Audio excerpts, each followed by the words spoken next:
Bonjour à tous et bienvenue dans ce journal. Au sommaire, à l'université d'Abomey-Calavi, un nouveau recteur est installé. Dans ce journal, quelques étudiants livrent leurs attentes vis-à-vis de cette nouvelle autorité rectorale.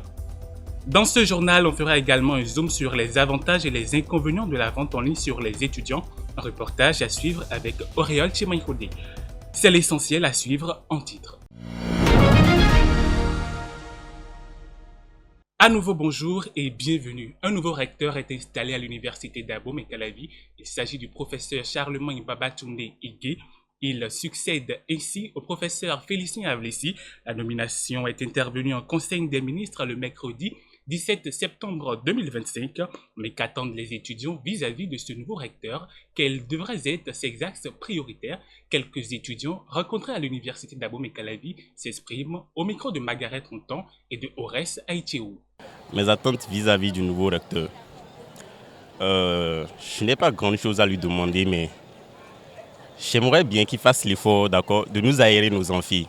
Parce que dans nos amphis, nous avons vraiment chaud. Vraiment chaud, on a chaud. Et les ventilos, il y a des ventilos qui sont là, mais ça ne fonctionne pas. Ensuite, les tables-bancs dans les amphis.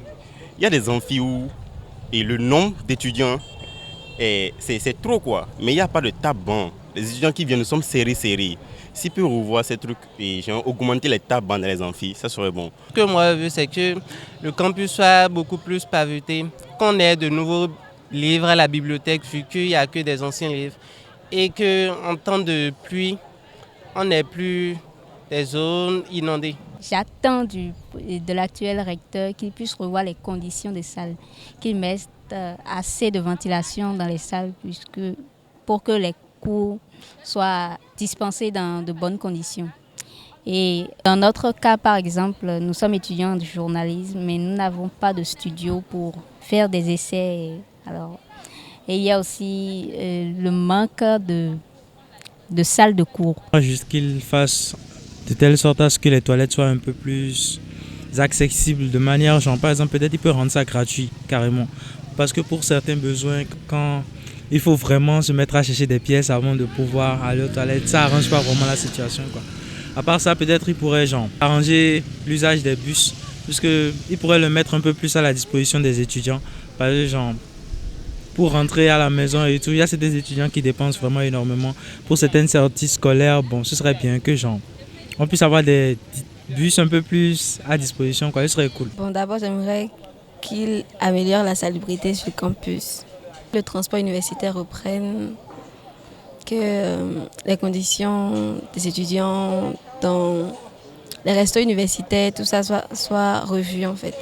La vente en ligne a transformé la vie des étudiants en leur offrant un accès instantané à de multiples opportunités d'achat et d'apprentissage. Les étudiants peuvent non seulement à travers les différentes plateformes vendre leurs produits en ligne, mais aussi élargir leur clientèle et avoir des sources de revenus et acquérir des connaissances pratiques qui complètent leur apprentissage académique. Auréole Chimaïkodé et Ores Aïtchéou ont fait un zoom sur cette activité risquée mais rentable. Suivez.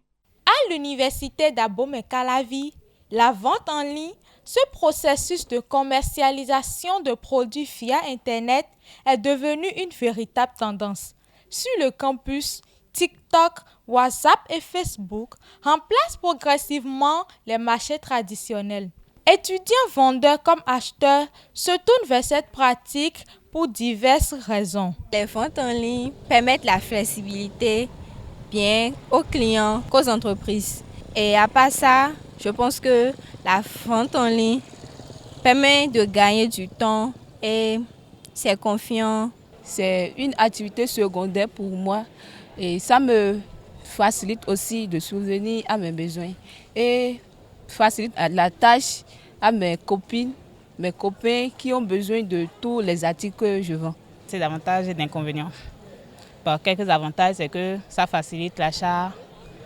Ça permet aussi d'avoir assez de connaissances en fait.